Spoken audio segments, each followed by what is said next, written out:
মনে রাখবেন, যে বিনিয়োগ সম্পর্কে আপনি নিজে বোঝেন না এবং অন্যকে বুঝিয়ে বলতে পারবেন না, এই ধরনের বিনিয়োগে আপনি মনের ভুলেও 1 টাকাও ইনভেস্ট করতে যাবেন না, যদি আপনি জীবনে ধনী হতে চান, অর্থনৈতিক স্বাধীনতা অর্জন করতে চান।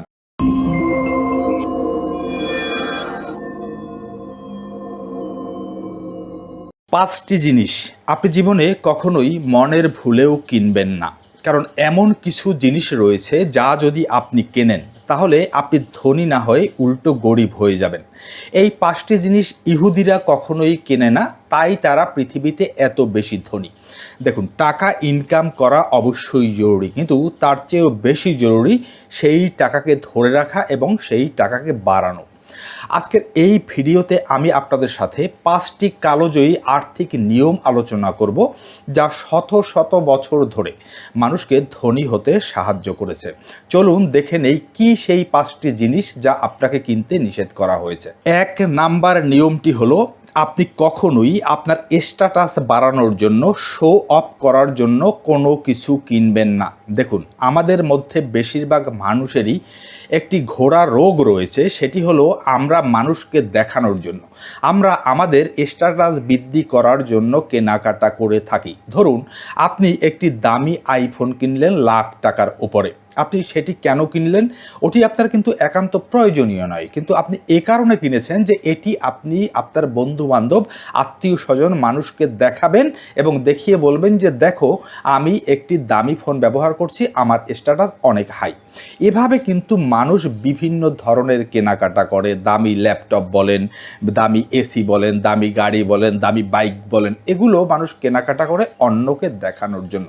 এখন আপনি এই যে অন্যকে দেখানোর জন্য, অন্যকে ইমপ্রেস করার জন্য, আপনার স্ট্যাটাস একটু বৃদ্ধি করার জন্য আপনি কিনলেন, এই যে বস্তুগুলো আপনি কিনছেন, এগুলো কিন্তু আপনার ইনকাম বৃদ্ধি করছে না, আপনার অর্থনৈতিক অবস্থাকে উন্নত করছে না, উল্টো এগুলো আপনার পকেট ফাঁকা করে দিচ্ছে। এখন আপনার যদি এই হ্যাবিট থেকে থাকে যে আপনি নিয়মিত মানুষকে দেখানোর জন্য, মানুষের স্ট্যাটাস বৃদ্ধির জন্য কেনাকাটা করতে থাকেন, তাহলে কি হবে? আপনি কখনোই জীবনে ধনী হতে পারবেন না, অর্থনৈতিক স্বাধীনতা অর্জন করতে পারবেন না। কারণ ধনী হতে চাইলে যে টাকাটি আপনার সঞ্চয় করা প্রয়োজন, সেটিকে আপনি অন্যকে দেখানোর জন্য, শো অফ করার জন্য, স্ট্যাটাস বৃদ্ধি করার জন্য কেনাকাটা করে খরচ করে ফেলছেন। ফলে আপনি জীবনে কখনোই ধনী হতে পারবেন না। ইহুদিরা কখনো এ ধরনের কেনাকাটা করে না, কারণ আপনি যাকে ইমপ্রেস করার জন্য এই কেনাকাটা করছেন, সে কিন্তু আপনাকে পছন্দ করছে না, সে উল্টো আপনাকে হিংসে করছে। আবার আপনি যদি কখনো বিপদে পড়েন, সে কিন্তু 1 টাকা নিয়েও আপনার পাশে এসে দাঁড়াবে না। সুতরাং জীবনে যদি অর্থনৈতিক স্বাধীনতা অর্জন করতে চান, ধনী হতে চান, তাহলে 1 নাম্বার জিনিসটি যা কিনবেন না আপনি, সেটি হলো স্ট্যাটাস বৃদ্ধির জন্য, মানুষকে শো অফ করার জন্য, ইমপ্রেস করার জন্য কখনোই কোনো ধরনের কেনাকাটা করবেন না। 2 নাম্বারে যে কেনাকাটাটি আপনি করবেন না, সেটি হলো ডেপ্রিসিয়েটিং অ্যাসেট, অর্থাৎ সময়ের সাথে সাথে যার দাম কমতে থাকে, এ ধরনের কোনো অ্যাসেট কিনবেন না। এগুলোকে আমি অ্যাসেট না বলে লায়াবিলিটি বলতে থাকি। দেখুন, আপনি একটি দামি গাড়ি কিনলেন, আপনি যখন গাড়িটি শোরুম থেকে কিনে বাইরে বের হলেন, সাথে সাথেই ওই গাড়ির দাম 15 থেকে 20% কমে গিয়েছে এবং যত সময় যেতে থাকবে এই গাড়ির কিন্তু দাম কমতে থাকবে। ঠিক একইভাবে আমরা বাইক বলেন, ল্যাপটপ বলেন, ইলেকট্রনিক গ্যাজেট বলেন, যেগুলো আমরা কেনাকাটা করি, আমাদের অধিকাংশ কেনাকাটা কিন্তু ডেপ্রিসিয়েটিং অ্যাসেটের মধ্যে পড়ে। অর্থাৎ আমরা এগুলো কেনার পর এগুলো ধীরে ধীরে এগুলোর দাম কমতে থাকে। এখন দেখুন, আপনি 5 লাখ টাকা দিয়ে একটি বাইক কিনলেন, আমি ধরে নিলাম, কিন্তু সেই বাইকটি কিন্তু সময়ের সাথে সাথে তার দাম কমতে থাকবে। কিন্তু আপনি যদি সেই টাকাটি কোথাও বিনিয়োগ করতেন, জমিতে বা অন্য কোথাও, হতেও পারত 1 বছর ব্যবধানে সেই 5 লাখ টাকা আপনার 6 লাখ টাকা হতে পারত। কিন্তু আপনার যেহেতু হ্যাবিট রয়েছে, আপনি এই ডেপ্রিসিয়েটিং অ্যাসেটগুলো কেনেন একের পর এক, সে কারণেই আপনি জীবনে ধনী হতে পারছেন না। সুতরাং আপনাকে এখন থেকে কেনাকাটা করার সময় নিজেকে প্রশ্ন করতে হবে যে আমি এই যে কেনাকাটাটি করছি, এটির ROI কী, অর্থাৎ রিটার্ন অন ইনভেস্টমেন্ট কী, আমি এটি কিনে বিনিময়ে কী রিটার্ন এখান থেকে পাবো। এবং আপনাকে অবশ্যই ডেপ্রিসিয়েটিং অ্যাসেটগুলো, অর্থাৎ সময়ের সাথে সাথে যার দাম কমতে থাকবে, সেগুলো কেনা বন্ধ করতে হবে যদি আপনি জীবনে অর্থনৈতিক স্বাধীনতা অর্জন করতে চান এবং ধনী হয়ে উঠতে চান। চান। দেখুন, এই যে বিষয় দুটি আমি আলোচনা করলাম, এই বিষয়ে বিস্তারিত আলোচনা করা হয়েছে আমার লেখা বই অল্প ইনকামে ধনী হওয়ার উপায়। আপনি কিভাবে আপনার ইনকামকে, অর্থাৎ অল্প ইনকামকে সঠিকভাবে ম্যানেজমেন্ট করে জীবনে ধনী হয়ে উঠতে পারবেন, অর্থনৈতিক স্বাধীনতা অর্জন করতে পারবেন, সেই বিষয়ে বিস্তারিত আলোচনা করা হয়েছে এবং গাইডলাইন প্রদান করা হয়েছে আমার লেখা এই বইটিতে। আমার পরামর্শ হলো আপনি 2 কাপ কফি স্কিপ করে বইটি পড়ে দেখতে পারেন, কারণ এই বইটির আপনার জীবন পরিবর্তন করে দেওয়ার ক্ষমতা রয়েছে। আশা করি বইটি পড়ে হতাশ হবেন না। এই বইটি একটি ইবুক এবং পিডিএফ আকারে। বইটির দাম রাখা হয়েছে মাত্র 199 টাকা।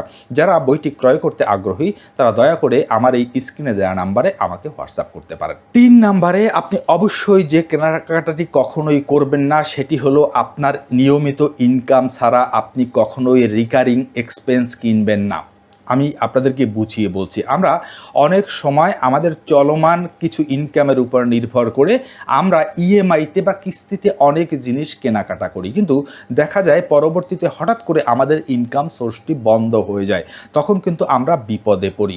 আমি একজন ইউটিউবারকে চিনি, হঠাৎ করে যার ইউটিউব চ্যানেলের ইনকাম বেড়ে যাওয়ায় সে দামি ল্যাপটপ, দামি ফোন, দামি বাইক এগুলো কিনে ফেলে ইএমআইতে, কিন্তু পরবর্তীতে দেখা যায় তার হঠাৎ করে ইউটিউবের ইনকামের ধস নামে বা ইউটিউবের ইনকাম কমে যায়। তখন কিন্তু সে মারাত্মক বিপর্যয়ের মধ্যে পড়ে যায়, কারণ তার এই যে ইএমআইগুলো এগুলো শোধ করার জন্য, প্রতি মাসে এগুলো পরিশোধ করার জন্য তার পর্যাপ্ত রেগুলার ইনকাম এবং নিশ্চিত ইনকাম সোর্স কিন্তু নেই। তাই জীবনে যদি কখনো কোনো লায়াবিলিটি বা এ ধরনের দায় নিতে চান, তার আগে আপনাকে চিন্তা করতে হবে যে আমার নিয়মিত ফিক্সড এবং নিশ্চিত ইনকাম সোর্স আছে কিনা।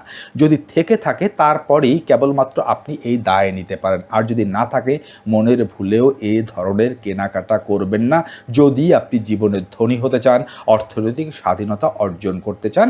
এটা হলো 3 নাম্বার প্রিন্সিপাল। 4 নাম্বার কেনাকাটা যেটি অবশ্যই আপনি করবেন না সেটি হলো যা আপনি বোঝেন না সেখানে কখনো ইনভেস্ট করবেন না, অর্থাৎ বিনিয়োগ করবেন না। আমি ক্লিয়ার করে বলছি, আপনি বোঝেন না এমন কিছুতে আপনি 1 টাকাও ইনভেস্ট করতে যাবেন না। দেখুন, আমরা অধিকাংশ মানুষ বিনিয়োগকে ভয় পাই, কারণ কি জানেন, আমরা ভুলভাবে বিনিয়োগ করতে গিয়ে কিন্তু প্রচুর লসের মুখোমুখি হই, আমরা আমাদের মূলধন হারাই, যে কারণে বিনিয়োগ মাত্রই আমরা ঝুঁকিপূর্ণ মনে করি। কিন্তু সমস্যাটা হলো আমাদের নিজেদের। আমরা কোনো বিনিয়োগ সম্পর্কে ক্লিয়ার ধারণা না রেখে, নিজে না বুঝে অন্যের কথায় বিনিয়োগ করতে বেশি উৎসাহিত বোধ করি। যেমন আপনি কোনো ইউটিউবের ভিডিওতে দেখলেন যে ক্রিপ্টোতে বেশ ভালো লাভ হচ্ছে, আবার আপনি কাউকে দেখলেন শেয়ার বাজার থেকে সে ভালো করছে। এভাবে দেখে দেখে মানুষের কথায়, কিংবা আপনার কোনো বন্ধু এসে বলল যে গেট রিচ কুইক স্কিম বা পঞ্জি স্কিম, তুমি এখানে টাকা লাগাও, রাতারাতি টাকা দ্বিগুণ 3 গুণ হয়ে যাবে, আপনি এই সব কথা শুনে শুনে বিনিয়োগ করেন দেখেই আপনার জীবনে অধিকাংশ বিনিয়োগে আপনি লস করেন। দেখুন, ওয়ারেন বাফেট একটি বিনিয়োগের 2টি রুলের কথা বলেছেন। 1 নাম্বার রুলটি হলো নেভার লুজ ইওর মানি, অর্থাৎ কখনোই আপনার টাকা হারানো যাবে না। 2 নাম্বার রুলটি হলো রিমেম্বার রুল নাম্বার 1, অর্থাৎ 1 নাম্বার রুলটি আপনি মনে রাখুন। সুতরাং টাকা কখনোই হারানো যাবে না। মনে রাখবেন, যে বিনিয়োগ সম্পর্কে আপনি নিজে বোঝেন না এবং অন্যকে বুঝিয়ে বলতে পারবেন না, এই ধরনের বিনিয়োগে আপনি মনের ভুলেও 1 টাকাও ইনভেস্ট করতে যাবেন না যদি আপনি জীবনে ধনী হতে চান, অর্থনৈতিক স্বাধীনতা অর্জন করতে চান। 5 নাম্বার যে জিনিসটি অবশ্যই আপনি কিনবেন না সেটি হলো পার্সোনাল প্রবলেম কখনো টাকা দিয়ে সমাধান করতে যাবেন না। দেখুন, আমাদের এমন অনেক ব্যক্তিগত সমস্যা রয়েছে যেগুলো আমরা একটু টাইম ম্যানেজমেন্ট করলে, একটু এফোর্ট দিলে, বেশি পরিমাণে একটু ডিসিপ্লিন হলেই সেগুলো আমরা সমস্যার সমাধান করতে পারি, কিন্তু সেগুলোকে আমরা টাকা দিয়ে সমাধান করতে যাই। যেমন আমি অধিকাংশ ফ্যামিলিতেই দেখেছি ছেলে মেয়েদের একাধিক প্রাইভেট টিউটর রাখা হয়, কোচিংয়ে পাঠানো হয়, এমন অবস্থা যে ওই ছেলে বা ওই মেয়েটির দিনে তেমন কোনো ফুরসতি থাকে না একটু মুক্তভাবে নিজে চিন্তা ভাবনা করার। সারাদিন একটার পর একটা প্রাইভেট টিউটর লেগেই রয়েছে, এবং এই ক্ষেত্রে আমি বহু গার্ডিয়ানকে হাজার হাজার লাখ লাখ টাকা খরচ করতে দেখছি, অথচ সমস্যাটা কিন্তু মূল সমস্যার জায়গায় তারা হাত দেয় না। সমস্যাটা হলো আপনি আপনার ওই ছাত্রছাত্রীকে আপনার পরিবারে বা বাড়িতে সঠিক লেখাপড়ার পরিবেশ গড়ে দিতে পারছেন না। আপনি তাকে ধীরে ধীরে যে গাইড দিয়ে প্রস্তুত করবেন সেই গাইডলাইন আপনি প্রদান করতে পারেননি, এবং আপনি নিজে যে একটু সময় বিনিয়োগ করে তাদেরকে হেল্প করবেন এটি আপনি করছেন না। আপনার এই অলসতাকে, আপনার এই যে আপনি সময় দিতে চাচ্ছেন না, এই যে গড়িমসি, এটাকে আপনি টাকা দিয়ে সমস্যার সমাধান করতে চাচ্ছেন।